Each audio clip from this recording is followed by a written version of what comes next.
നമസ്കാരം. പാകിസ്ഥാൻ തീക്കളിയുമായി മുന്നോട്ടു പോവുകയാണ്. സാമ്പത്തിക ഞെരുക്കത്തിലും ആണവ പരീക്ഷണ നിരീക്ഷണങ്ങൾക്കൊപ്പം ചേർന്ന് ചൈനയും കൂടെയുണ്ട്. ഇപ്പോഴിതാ 1998 ആണവ പരീക്ഷണങ്ങൾ വിശ്വസനീയമായ പ്രതിരോധം ഉറപ്പാക്കിയെന്ന് പാകിസ്ഥാൻ പ്രധാനമന്ത്രി ഷഹബാസ് ഷെരീഫ് പറഞ്ഞിരിക്കുകയാണ്. ആണവായുധങ്ങൾ വികസിപ്പിക്കാൻ പാകിസ്ഥാന് ആണവ സാമഗ്രികളും സാങ്കേതിക പരിജ്ഞാനവും നൽകി ചൈന ചെലുത്തിയ പങ്ക് ചെറുതല്ല. ഇന്ത്യക്കെതിരായി ചൈനയും പാകിസ്ഥാനും ചടുലമായ നീക്കങ്ങളാണ് നടത്തിവരുന്നത്. ലോകത്തിന്മയ്ക്കായി പാകിസ്ഥാനും ചൈനയും മുൻപന്തിയിൽ തന്നെയുണ്ട് എന്ന് വേണമെങ്കിൽ പറയാം. പാകിസ്ഥാന്റെ ആദ്യത്തെ വിജയകരമായ ആണവ പരീക്ഷണങ്ങളുടെ 26ാം വാർഷികത്തെ അനുസ്മരിച്ചുകൊണ്ട് 1998 ചരിത്രപരമായ നീക്കം രാജ്യത്തിന്റെ അഖണ്ഡത സംരക്ഷിക്കുന്നതിന് വിശ്വസനീയമായ മിനിമം പ്രതിരോധം ഉറപ്പാക്കിയതായി പാക് പ്രധാനമന്ത്രി പറഞ്ഞത് ലോകം ഞെട്ടലോടെയാണ് കേട്ടത്. 98 മെയ് 28 ബലൂചിസ്ഥാൻ പ്രവിശ്യയിലെ ചാഗി പർവ്വതത്തിൽ പാകിസ്ഥാൻ 6 ആണവ പരീക്ഷണങ്ങൾ നടത്തി. അതേ മാസത്തെ ഇന്ത്യൻ സൈന്യത്തിന്റെ പൊഖ്റാൻ ടെസ്റ്റ് റേഞ്ചിൽ ഇന്ത്യ നടത്തിയ ആണവ പരീക്ഷണങ്ങൾക്ക് മറുപടിയായിട്ടായിരുന്നു അത്. പാകിസ്ഥാന്റെ ആണവ പരീക്ഷണങ്ങൾ പ്രാദേശിക സുരക്ഷാ ചലനാത്മകതയ്ക്ക് മറുപടിയായാണ് നടത്തിയതെന്നും പാകിസ്ഥാന്റെ പ്രതിരോധ ശേഷി ശക്തവും വിശ്വസനീയവുമാണെന്ന് ഉറപ്പാക്കുന്ന ഒന്നാണെന്നും പാകിസ്ഥാൻ പറയുന്നുണ്ട്. പാകിസ്ഥാൻ ലോകത്തിലെ 7ാമത്തെ ആണവ രാഷ്ട്രമായി അങ്ങനെ മാറുകയാണ്. 98 പ്രതിരോധ ശേഖരത്തിൽ ആണവായുധ ശേഖരമുള്ള ആദ്യത്തെ മുസ്ലിം രാജ്യമായി. യൗം ഇ തക്ബീർ എന്ന് നിയുക്തമാക്കി ദൈവത്തിന്റെ മഹത്വത്തിന്റെ ദിനം എന്ന് പറഞ്ഞ ദേശീയ തീക്ഷ്ണതയോടുകൂടി വർഷം തോറും ആ ദിനം ആചരിക്കുകയും ചെയ്യുന്നുണ്ട് പാകിസ്ഥാൻ. അന്നേ ദിവസം പൊതു അവധിയായി പ്രഖ്യാപിക്കുകയും ചെയ്തു. ദേശീയ ശക്തിയുടെ എല്ലാ വശങ്ങളുടെയും കൂട്ടായ പരിശ്രമത്തെയാണ് ഈ ദിനം പ്രതീകപ്പെടുത്തുന്നതെന്നാണ് പാകിസ്ഥാൻ പറയുന്നത്. മെയ് 28 എന്നത് കേവലം ഒരു ദിവസത്തെ അനുസ്മരണം മാത്രമല്ല, വിശ്വസനീയമായ മിനിമം പ്രതിരോധം സ്ഥാപിക്കുന്നതിനുള്ള നമ്മുടെ രാജ്യത്തിന്റെ ശ്രമകരവും എന്നാൽ ശ്രദ്ധേയവുമായ പാതയുടെ പ്രതീകമായി ഉൾക്കൊള്ളുന്നുവെന്നാണ് പാക് പ്രധാനമന്ത്രി പറഞ്ഞത്. ഈ ചരിത്ര ദിനത്തിൽ ഒരു ആണവായുധ രാഷ്ട്രമായി പാകിസ്ഥാൻ മാറിയത്രേ.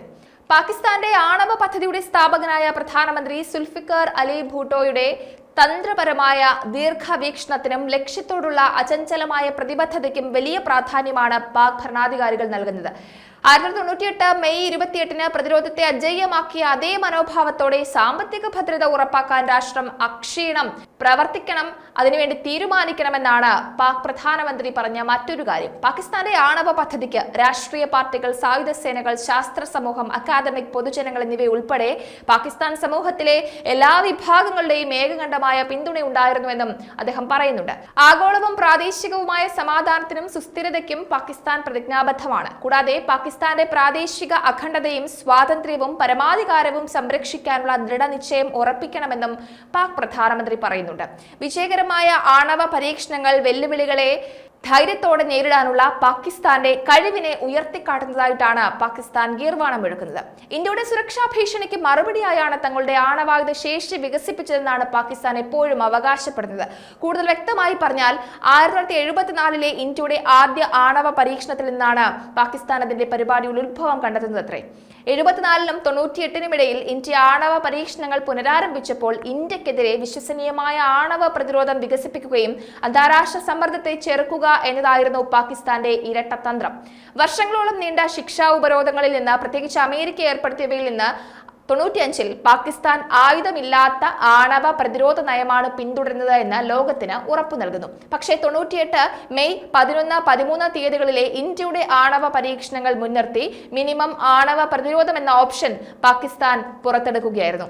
മെയ് 28, 30 തീയതികളിൽ സ്വന്തം ആണവ പരീക്ഷണങ്ങൾ പാകിസ്ഥാൻ നടത്തി. ചരിത്രം പരിശോധിക്കുകയാണെങ്കിൽ ഇന്ത്യ 1974 ആണവശക്തിയായി, പാകിസ്ഥാൻ 98ലും. സംഘർഷത്തിൽ ഇതുവരെ ആണവായുധങ്ങൾ ഉപയോഗിച്ചിട്ടില്ല. എന്നാൽ നിലവിലുള്ള പ്രതിസന്ധി പരമ്പരാഗത ആയുധ ഉപയോഗത്തിനും അപ്പുറം രൂക്ഷമാകുമെന്നാണ് പല വിദഗ്ധരും ഭയപ്പെടുന്നത്.